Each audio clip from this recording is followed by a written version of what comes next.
দেখুন, আমিও সোশ্যাল মিডিয়ার মাধ্যমে শুনেছি এবং আপনি যে প্রশ্ন করলেন যে কামরুজ্জামানজি তিনি যে নির্বাচন কমিশনার অফিসে একটা ঘেরোয়া বলুন আর ডেপুটেশনের জন্য যে ডাকটা দিয়েছেন, আমি সর্বপ্রথমে এটাকে সমর্থন জানাচ্ছি।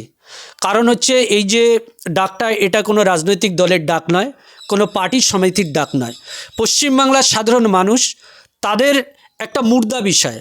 আজকে বিভিন্ন বিধানসভায় আমরা দেখছি যে সেখানে হাজার হাজার মানুষকে এই এসআইআর সংক্রান্ত বিষয়ের জন্য হিয়ারিংয়ে ডাক করছে। আমি ভাঙড়ের একজন ছেলে, এখানে আমার ভাঙড়ে কম বেশি প্রায় ৮০,০০০ মানুষকে এই হিয়ারিংয়ে ডেকেছে। এবং আমার পাশেরই বিধানসভা হাড়োয়া বিধানসভা, এই হাড়োয়া বিধানসভাতে প্রায় কম বেশি ৮৮,০০০ মানুষকে এই হিয়ারিংয়ে ডেকেছে।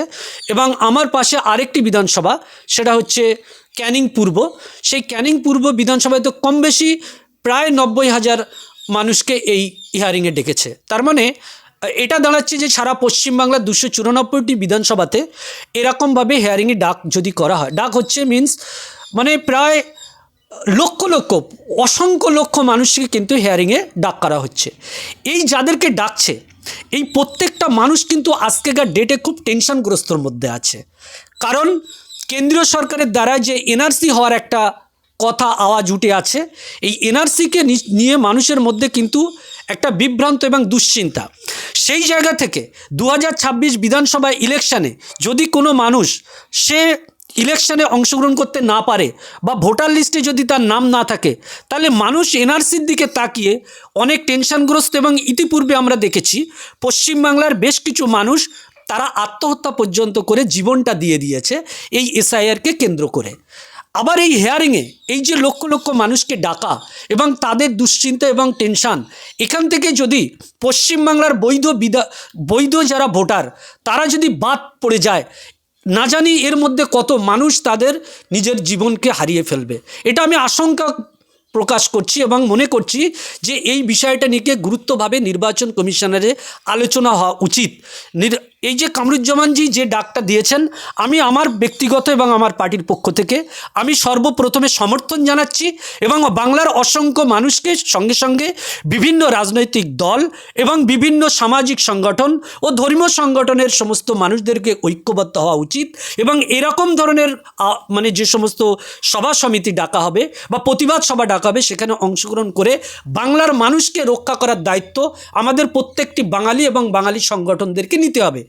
এখানে দেখুন, আমি আরেকটু সংযোগ করতে চাইছি, এই যে নামগুলো বাদ যাচ্ছে বা বাদ যাওয়ার সম্ভাবনা দেখা দিচ্ছে যাদেরকে হিয়ারিংয়ে ডাকছে, এখানে দেখা যাচ্ছে ম্যাক্সিমাম নিজেদের বানান মানে নামের যে স্পেলিং বানানের ভুল, অথবা অভিভাবকদের নামের বানানের ভুল, কারো ঠিকানা নিয়ে সমস্যা। অনেক সময় মেয়েদের বিয়ে হয়ে যায়, বিয়ে হয়ে যাওয়ার পরে তাদের ঠিকানা চেঞ্জ হয়, মেয়েদের ক্ষেত্রে এই ঠিকানা নিয়ে একটা সমস্যা।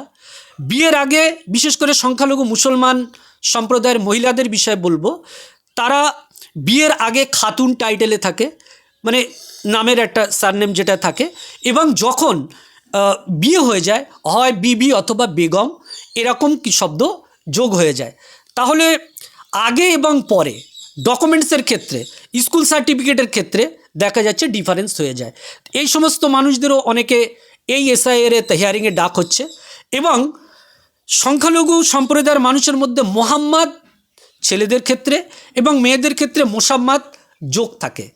অনেক ক্ষেত্রে দেখা যায় ডকুমেন্টসে বিভিন্ন এই মোহাম্মদ আর মোসাম্মদের একটা সমস্যা আছে, সেইটাকে ম্যাচ করছে না, সেটা নিয়েও এই হিয়ারিংয়ে ডাক হচ্ছে।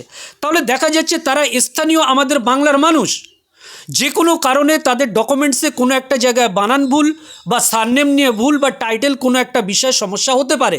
সেই সমস্ত সমস্যা থাকার কারণে আজকের দিতে দাঁড়িয়ে যদি এই বাংলার সাধারণ মানুষ ভোটার লিস্ট থেকে বাদ চলে যায় বা ভোট দান থেকে তারা যদি বঞ্চিত হয়ে যায়, তাহলে কিন্তু এই গণতান্ত্রিক পরিকাঠামোয় সংবিধান তার দেশের নাগরিকের যে অধিকার দিয়েছে, নাগরিক কিন্তু সেই অধিকার থেকে বঞ্চিত হয়ে যাবে। অর্থাৎ এই বিষয়টা শুধুমাত্র রাজনীতি করার জন্য রাজনীতি নয়, এটা সাধারণ মানুষের একটা মুর্দা সমস্যা। সেই সমস্যা সমাধানের যে ডাক, আমি মনে করি এই সমস্যার সমাধান হতে গেলে নির্বাচন কমিশনের সঙ্গে একমাত্র আলাপ আলোচনা এবং তার সুষ্ঠু প্রক্রিয়ার মাধ্যমে সমাধান হতে পারে। সেই ডাকটা কামরুজ্জামানজি তিনি ডেকেছেন।